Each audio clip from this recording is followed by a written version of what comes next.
मध्ये काय झालेलं आहे, पूर्वी जो काही एमआयडीसीचा भाग होता, म्हणजे आता काही लोक असे आहेत की ज्यांनी प्लॅन सँक्शन केला. शिवदर्शन कॉलनीचा भाग तुम्हाला सांगतो, शिवदर्शन कॉलनीमध्ये बऱ्याच ठिकाणी प्लॅन सँक्शन झालेले.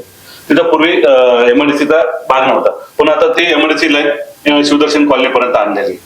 म्हणजे नेमकं ह्याचं कारण काय? आता एमआयडीसीचं तुझं ठेवायचं कारणच नाही, त्यांचे सातबारे बरं जे सँक्शन झाले त्यांच्याकडे सातबारे होते, त्यांचा अभिप्राय होता, सगळं काय होतं त्यांचं, तरी पण तिकडं तुम्ही एमआयडीसी आणता. पण त्याच्या व्यतिरिक्त पुढे जिथे एमआयडीसी होती त्यांच्याकडे पण सातबारे, तिथे एमआयडीसी होती. तर माझं म्हणणं फक्त हेच राहणार आहे की जे नागरिक एमआयडीसीने बाधित आहे, पण तिथं एमआयडीसी नसताना, त्यांच्या स्वतः सातबारे असताना एमआयडीसी तिथं का आणली, आणि आता नव्याने आणखी भाग त्यामध्ये एमआयडीसीचा भाग त्यावेळी समावेश केलेला आहे. वास्तविक पाहता तिथं इंडस्ट्रीची काही गरज नाही, तिथं नागरी वस्ती आहे, तिथं नागरिकांसाठीच येलो झोनच पाहिजे, तिथं एमआयडीसी आवश्यकता नाही. आणि त्यासाठी आम्ही पूर्णपणे त्यासाठी आता भांडणार आहोत.